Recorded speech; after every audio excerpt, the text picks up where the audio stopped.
Case number 22-7150. Saad Al-Jabri, Doctor, Appellant versus Mohammed bin Salman bin Abdul Aziz Al Saud. Ms. Harrison for the appellant, Mr. Kellogg for the appellees.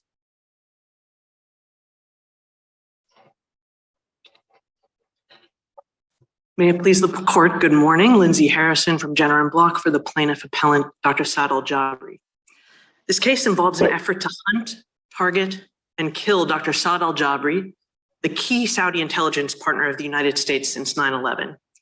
The district court dismissed the case largely on personal jurisdiction grounds, and I hope we'll focus this morning on that. But let me start with immunity, which arose after the case was decided in the district court, and make 2 points on immunity that I think will help guide the court. So the first point is that regardless what the court does with respect to bin Salman, it has no impact on the case against Bader al-Assakar and all of the other defendants, all of whom participated in a scheme to target and kill a key US intelligence asset by hunting for him on US soil. And we'd ask the court to focus particular attention on Bader al-Assakar, who directed the hunt for Dr. Saad in the United States.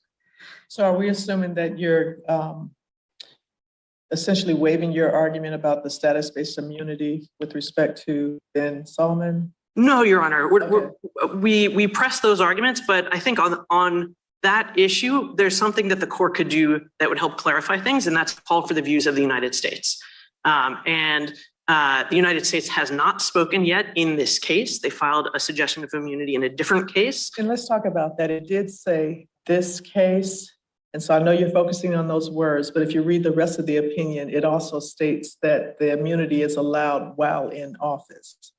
Yes, that's the time period. But what happens is that the United States files suggestions of immunity and has said again and again that it reserves the right to take a different position on immunity, status-based immunity, in different cases.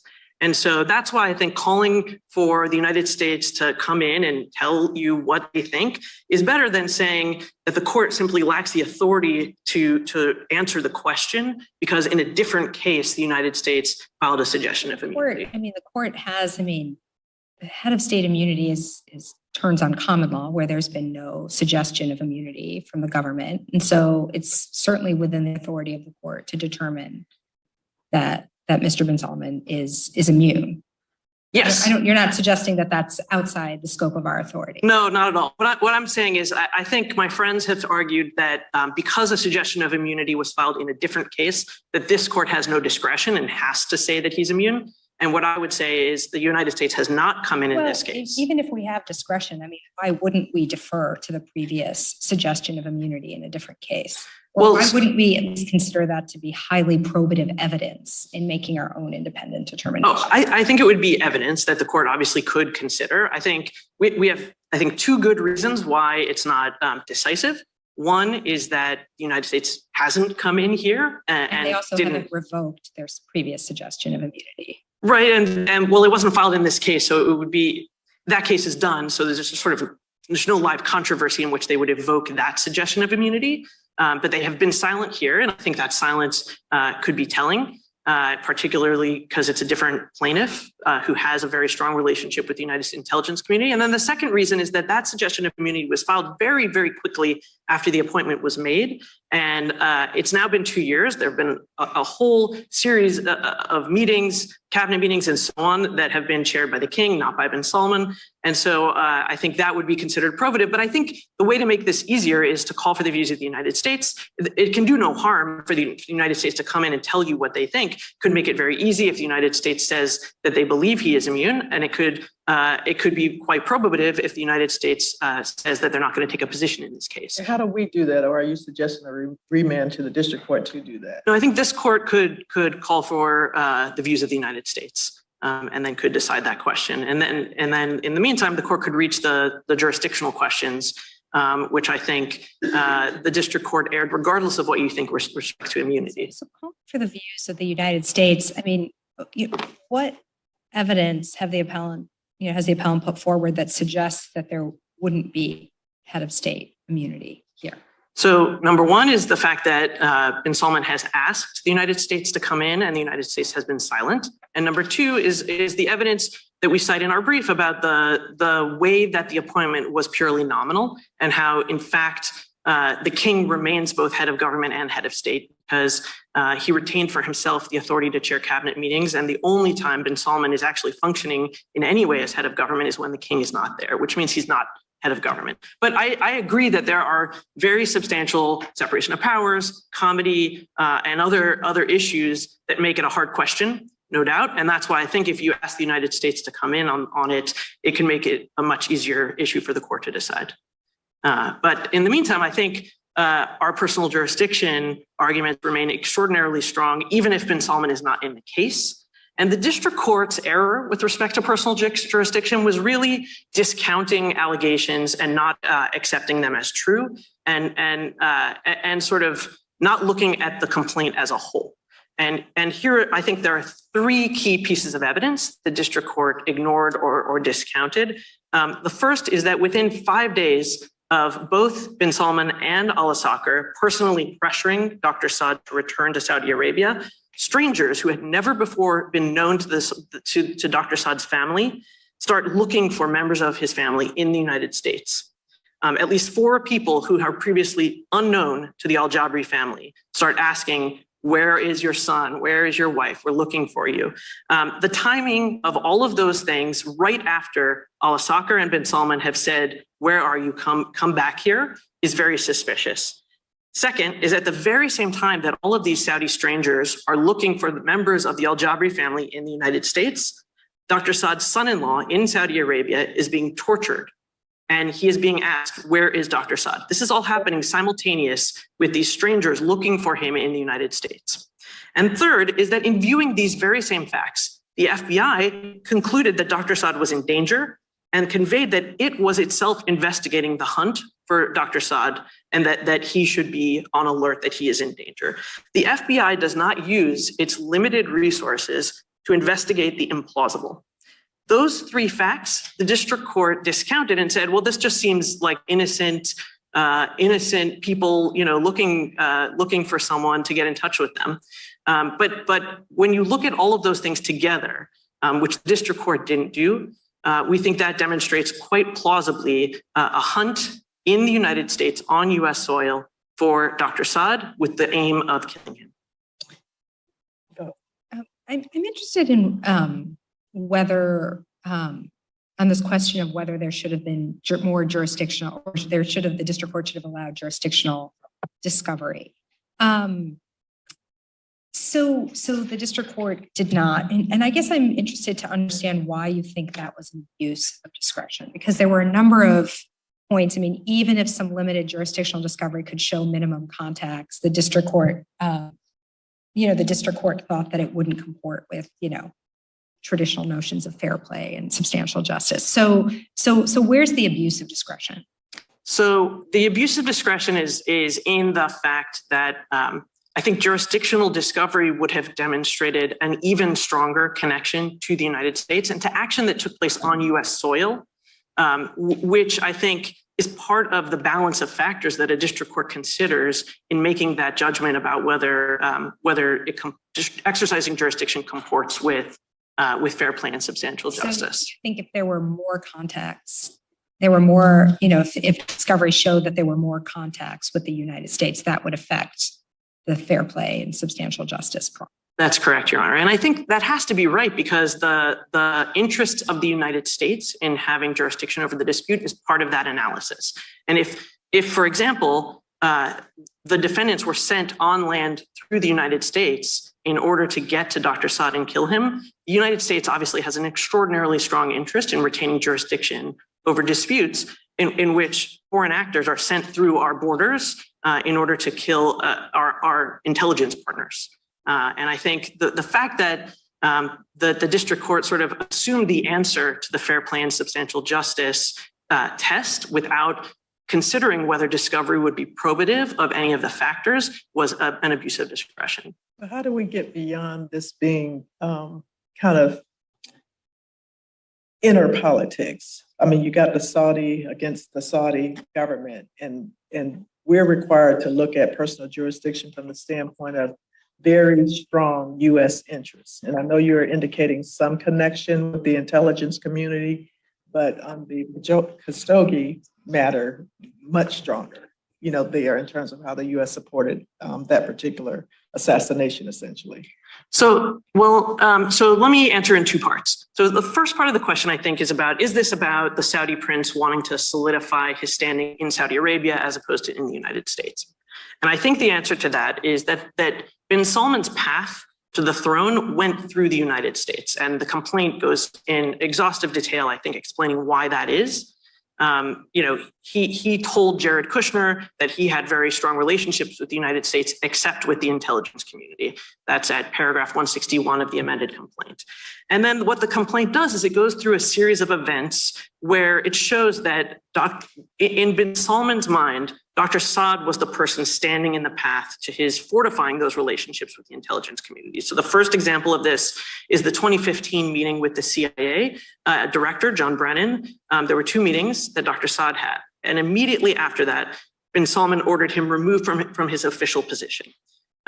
Second is that there's a May 2017 Politico article that reports a lobbying contract between someone in Saudi Arabia and a US lobbying firm with ties to the Trump administration.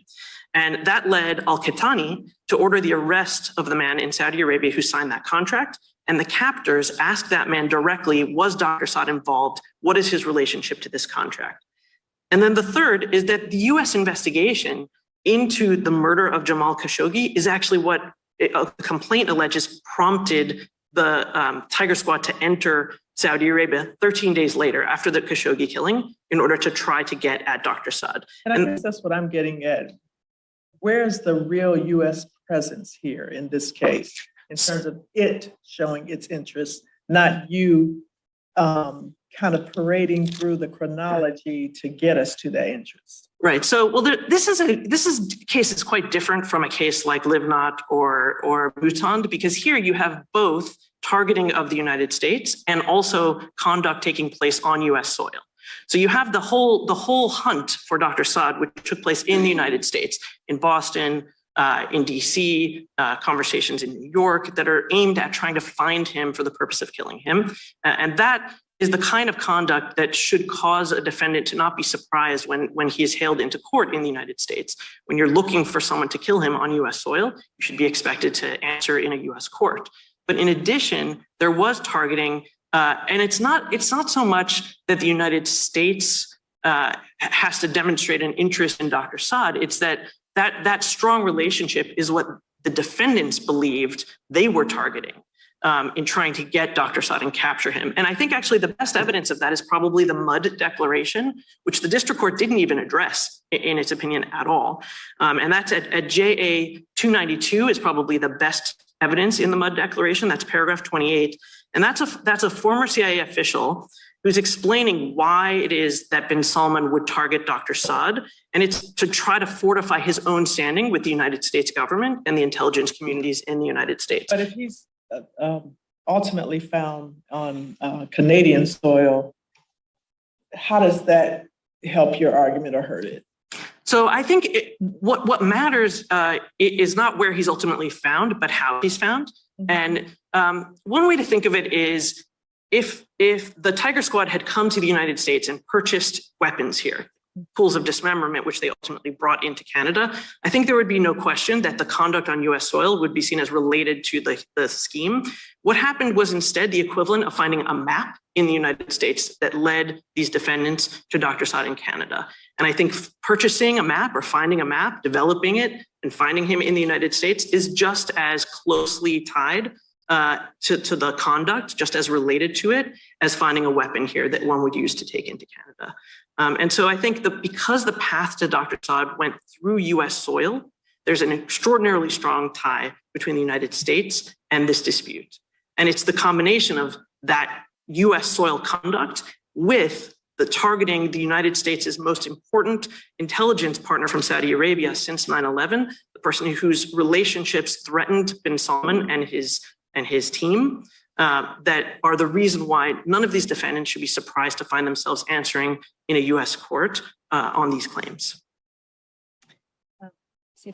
Questions? Okay, thank you.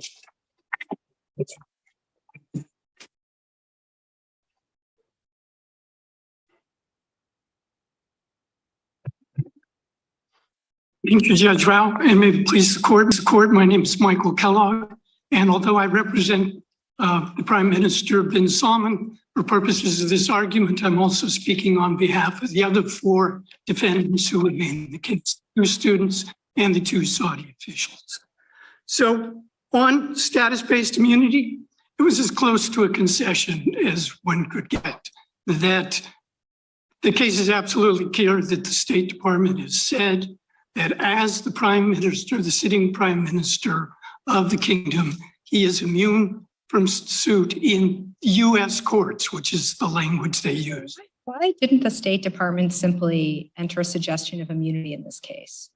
Well, they had already entered a statement of immunity in the Cengiz case. And it's pretty common for the government to issue multiple statements of immunity. it is also common for them to issue a single one that's used repeatedly in other cases, which is the fact here. It's important to understand the timing. When they issued the statement of immunity in Cengiz, Judge Kelly had already dismissed this case on personal jurisdiction grounds. So there was no need for the United States to enter a new one after the case had already been dismissed. But it does say this case, and even though it says you get the immunity while in office, why was it necessary to use those words? But I'm just saying, piggybacking on Judge Rao's question about continual suggestions of immunity, it seems like they would want to be notified, the inquiry made for the particular case. So they're speaking on those facts and circumstances in the individual case. The nature of status-based immunity, which is based on your status, the fact that he retains the same status today and throughout is sufficient reason to recognize that in all cases. And that seems perfectly fine, but I just wonder why, what do you place on the emphasis of the words, this case?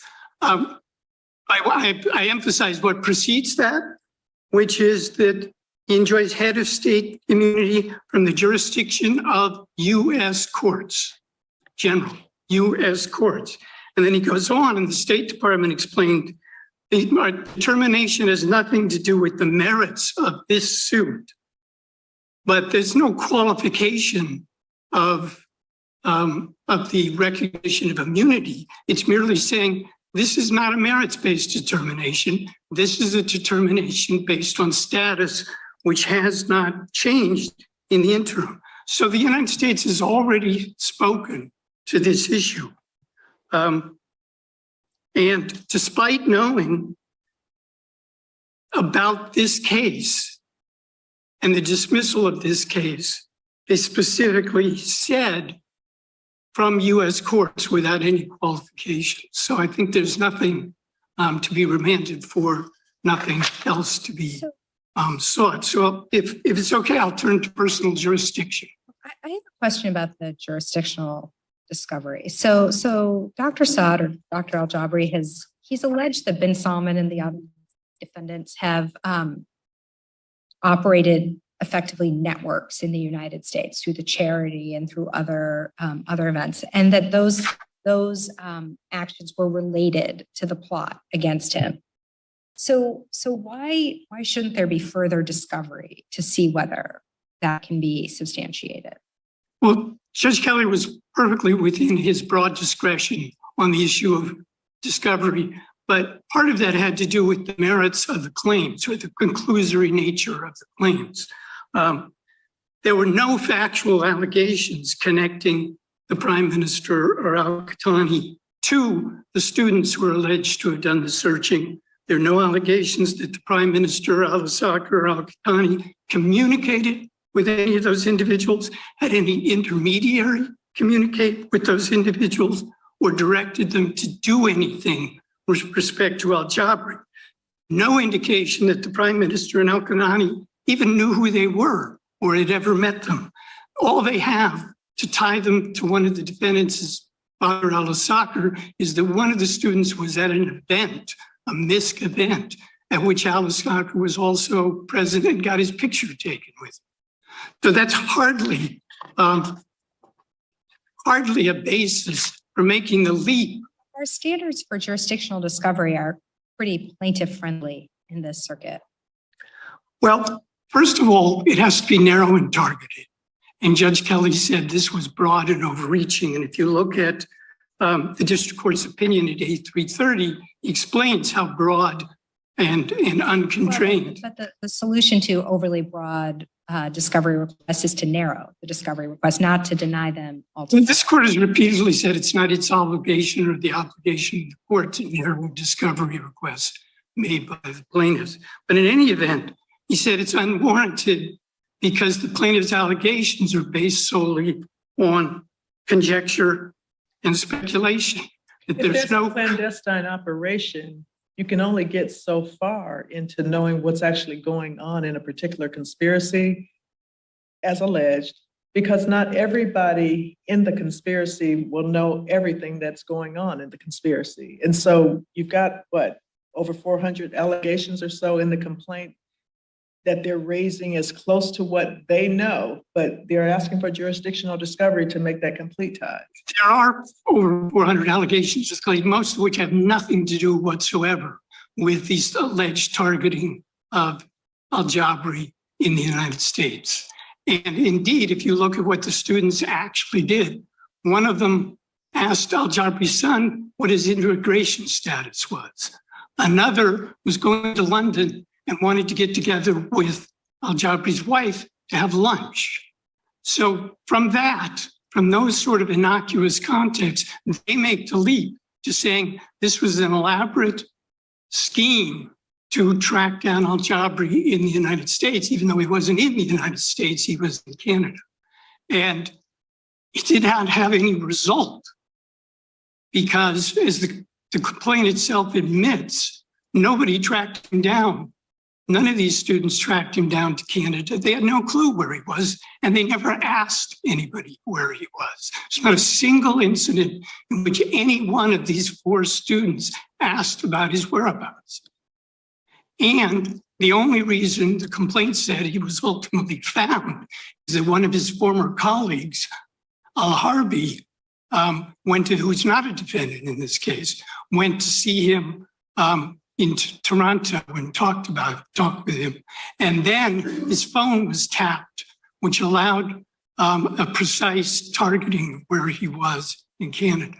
None of that has anything to do with these 4 students who were engaged in wholly innocuous behavior that does not spur a contention that there was a widespread conspiracy. Essentially, they say any Saudi student in the US must be being surveilled by and guarded by and controlled by Badr al-Sakr and Saud al-Qahtani, even though there was no evidence whatsoever in that respect, and nothing in the complaint that details any such context. So as far as jurisdiction. It seems a number of the district court's determinations turn on the fact that asserting jurisdiction over these defendants would be fundamentally unfair. So, Correct. So assume, for the purpose of this question, so if I disagree with that conclusion, then doesn't there have to be further discovery to see if there are minimum contacts? Because it seems that the district court's bottom line is, this would be fundamentally unfair. And if this court disagreed with that conclusion, then wouldn't there need to be further discovery? Because he actually gave 3 reasons. One of them, as you say, was after he walked carefully through the Asahi factors, said the burden of having a suit proceed against the head of a foreign country and an ally, being forced to answer depositions, discovery, etc. Put the head of state, put Mr. bin Salman aside. Mr. al-Qahtani and Dr. al-Sakr are also high-level Saudi officials, and the students, there's no indication that they know absolutely anything. And walking through the Asahi factors, it was well within his discretion to say it's a bridge too far, and it would damage relations between the United States and its close ally, Saudi Arabia, by the tensions, the inherent tensions in forcing them to participate in litigation in the United States. So that's only one of the reasons. The second was that there was no indication, no non-conclusory allegations. There are lots of words like targeting, tracking, stalking, but there's no actual allegation of any specific instructions that anyone was given to try to track down al-Jabri, and no basis for jumping to that conclusion when all the actual interactions were innocuous.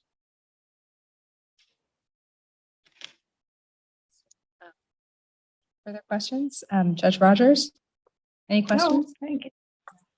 Thank you. Thank you. No.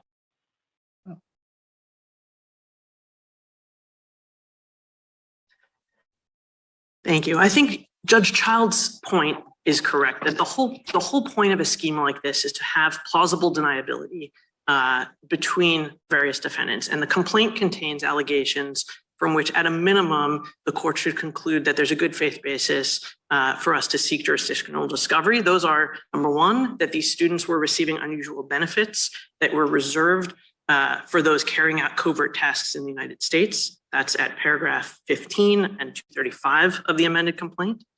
Number two is that they had no reason to be looking for Dr. Saad's family members, but were doing so at the very same time that Dr. Saad's son-in-law was being tortured in Saudi Arabia, and that the FBI concluded this was suspicious. Number three is that they were working directly with and receiving instruction from al-Saqr. That's paragraph 236 of the amended complaint. And number four is that this had happened before. What is the allegation about that specifically, that they were receiving direction? So there's two reasons we believe that to be true. Number one is that they appeared in the same place at the same time at these MISC events. And number two is that al-Saqr played this exact same role in the scheme to infiltrate Twitter with Saudi former students who were in the United States. And that's the Abu Ammo case that's cited in the complaint. It's a criminal prosecution for the attempted infiltration of Twitter, where al-Saqr played exactly the same role. That was his function in leading this MISC Foundation, was to create sort of an appearance of something innocuous, but to use that presence in the United States to cultivate agents to carry out tasks for the administration within the United States. And I think the fact that the Department of Justice found that plausible enough to prosecute in the Abu Ammo case, the fact that the FBI was suspicious and warned the al-Jabri family about it here, and the fact that these were strangers who did not know the family, who at the very same time that the son-in-law of Dr. Saad was being tortured in Saudi Arabia, they were asking about members of the family in order to locate them. And then lo and behold, people who didn't know each other suddenly end up at the apartment in Boston where the address was unknown, it was not publicized. It shows that these people were talking to one another, sharing information. And we believe, because of the role al-Saqr consistently played, that he was the hub that was connecting these folks to one another. And let me just close by saying that I think the Jamal Khashoggi conspiracy would seem just as innocuous if it didn't end with a successful kill. He was told, go to the embassy for immigration reasons in Turkey. And the way that ended was with a murder by the very same actors using the same tools and the same methods. We would ask the court to reverse and at a minimum order jurisdictional discovery so that we can make our case. Thank you. Thank you. Case is submitted.